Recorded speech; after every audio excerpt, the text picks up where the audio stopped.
An African Elegy written by Ben Okere. About the author introduction. Ben Okere, he was a poet, novelist, essayist, short story writer and playwright. Ben Okri இவர் national and international ப்ரைஸஸ்லாம் win பண்ணியிருக்காரு. Booker prizes award ஃபிக்ஷனுக்காக வாங்கியிருக்காரு.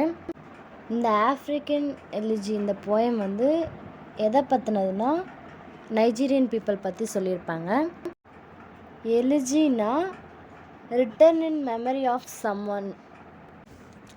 We are the miracles that God made to taste the bitter fruit of time. We are precious, and one day our sufferings will turn into the wonders of the earth. இந்த Nigerian பீப்புளோடைய sufferings பற்றி பேசுகிறாங்க அந்த போயமில்.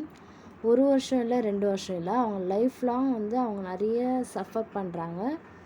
அவங்க suffer பண்ணாலும் கடவுளை திட்டுறதோ இல்லை இயற்கை மேலே கோவத்தை காட்டுறதோ எதுவும் அவங்க காமிக்கலை. அவங்க ஃப்ரீடம்காக போராடுறாங்க. அவங்க எந்த மாதிரி பெயின்லாம் அனுபவிச்சாங்கன்னா பர்னிங் பெயின், அதுக்கப்புறமா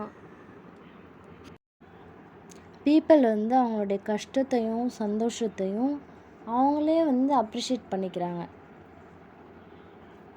அவங்களுடைய கஷ்டத்தெல்லாம் அவங்க சைலண்ட்டாக அக்செப்ட் பண்ணிக்கின்னு இது எல்லாமே கொஞ்ச நாள் தான், அதுக்கப்புறமா நம்ம ஃப்ரீடமாக இருக்கலாம் அப்படின்னு சொல்லிட்டு அவங்க அவங்களோட லைஃப் லீட் பண்ணிகிட்ருக்காங்க. அவங்க எந்த ஒரு விஷயத்தையும் சீரியஸாக எடுத்துக்கலாம். அவங்க லைஃப்பில் எல்லாமே ஈஸியாக ஸ்மூத்தாக எடுத்துகிட்டு போயிட்டுருக்காங்க. காட் ஒரு நாள் எல்லாத்தையும் மாற்றுவார் அப்படின்ற நம்பிக்கை அவங்களுக்கு இருக்குது. இந்த நைஜீரியன் பீப்புளோடைய ஆன்சிஸ்டரும் என்ன இன்சிஸ்ட் பண்ணுவாங்கன்னா, ஒரு ஸ்பார்க் உங்களுக்குள்ளே எப்போவுமே இருந்துகிட்ருக்கணும். என்னென்னா எல்லாமே ஒரு நாள் சரியாயிடும் அப்படின்ற ஸ்பார்க் உங்களுக்குள்ளே எரிஞ்சிட்டே இருக்கணும் அப்படின்னு சொல்லிட்டு அவங்களோட ஆன்சிஸ்டர் இன்சிஸ்ட் பண்ணதாக சொல்கிறாங்க.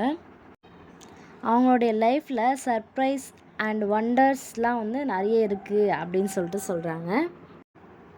கடல் மேலேயோ இந்த வானத்து மேலேயோ பூமி மேலேயோ எந்த ஒரு கோவத்தையும் வெறுப்பையும் அவங்க காட்டலை அப்படின்னு சொல்லிட்டு சொல்லியிருக்காங்க.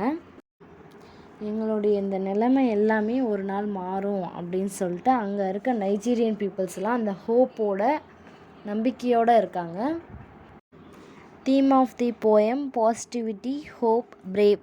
பாசிட்டிவிட்டினா அந்த பீப்புள் எல்லாருமே பாசிட்டிவாகவே திங்க் பண்ணுறாங்க. இது என்ன லைஃப், இது நம்ம இதுக்காக தான் வாழ்கிறோமா அப்படின்னு அவங்க நினைக்காம எல்லாமே பாசிட்டிவாக எடுத்துகிட்டு போகிறாங்க. எல்லாமே ஒரு நாள் சேஞ்ச் ஆகிடும், நம்ம ஃப்ரீடமாக இருக்கலாம் அப்படின்னு சொல்லிட்டு சொல்கிறாங்க. ஹோப், அவங்க அந்த நம்பிக்கையை கைவிடவே இல்லை. பிரேவ், அந்த மக்கள் நல்லா தைரியமாக எதிர்த்து போராடுறாங்க.